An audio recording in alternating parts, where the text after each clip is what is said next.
and that made him worthy of life. I am thankful that President Trump values the life of the unborn.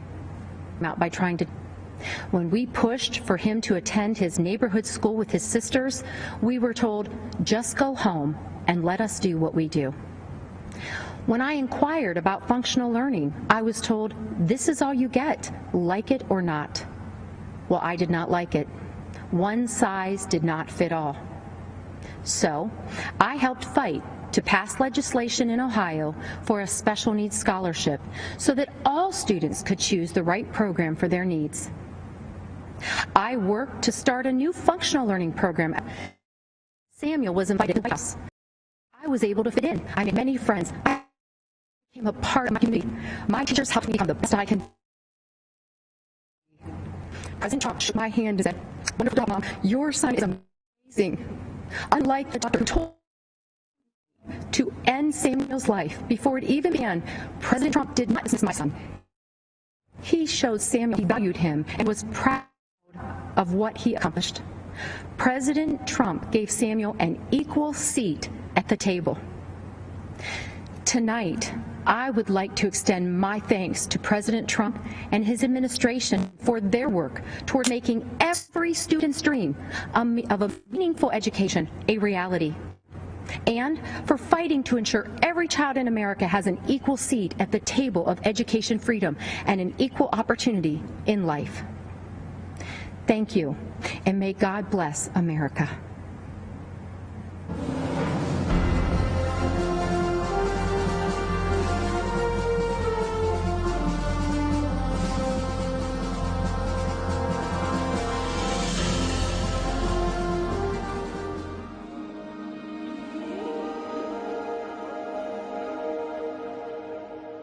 It all started at a tea party.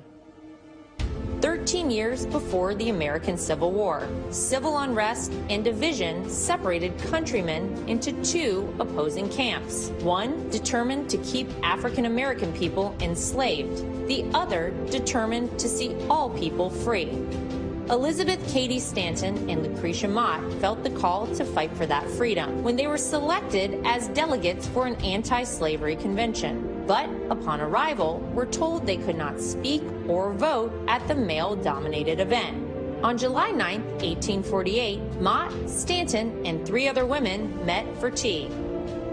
They'd formed a coalition with the sole purpose of gaining the right for women to vote, so they in turn would be free to fight for the freedoms of others. Women across America united and formed activist groups working tirelessly to win the vote in women. The unconquerable Susan B. Anthony became one of the most visible leaders of women's suffrage when, in 1872, she registered and voted for every Republican on the ballot. As punishment for her actions, she was arrested for illegal voting. At the request of Susan B. Anthony, Senator A.A. Sargent introduced the 19th Amendment in 1878. The Susan B. Anthony Amendment was submitted and defeated 4 times, but women continued to fight. Sojourner Truth and many other black suffragettes defied segregation, fighting for all women's voices to be heard and allowed to vote. For the 2 years prior to ratification, the Silent Sentinels quietly picketed the White House. Finally, when Republicans regained control of Congress, on August 26, 1920, the Equal Suffrage Amendment was signed into law. Women's suffrage movement took 72 years and would change the lives of women forever. The victory was achieved peacefully through the valiant efforts of women patriots and the democratic process. 100 years later, in a bold declaration of rights for women, President Trump granted a full pardon to Susan B. Anthony on the 100th anniversary of the 19th Amendment's ratification.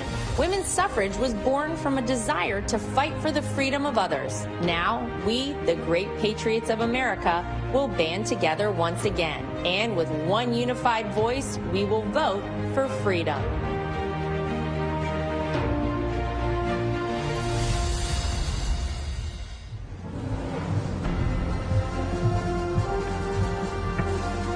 I'm Kayleigh McEnany. You may know me as a supporter of President Trump, but tonight I'm here to share with you how he supported me, both as a new mom and as an American with a pre-existing condition.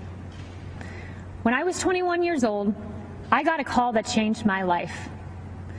It was my doctor informing me that I had tested positive for the BRCA2 genetic mutation, a mutation that put my chances of breast cancer at 84%. It was the same mutation that my mom had, compelling her to get a preventative double mastectomy, removing her breast tissue, but protecting her from a disease that has taken far too many of our mothers, our sisters, our friends. In my family, 8 women alone were diagnosed with breast cancer, several in their young 20s. I now faced the same prospect. For nearly a decade, I was routinely at Moffitt Cancer Center, getting MRIs, ultrasounds, and necessary surveillance. During these visits, I crossed paths with brave women battling cancer and fighting through chemotherapy. They were a testament to American strength. They are American heroes.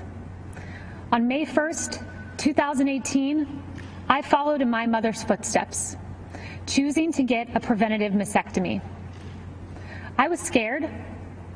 The night before, I fought back tears as I prepared to lose a piece of myself forever.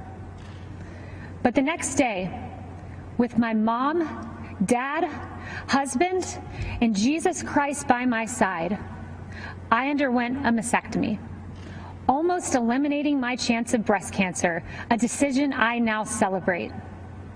Breast reconstruction has advanced remarkably. While it is an individual's decision, my doctor and I chose a course of surgery that left me virtually unchanged. But more important than physical results, I developed a strength and a confidence that I carry with me.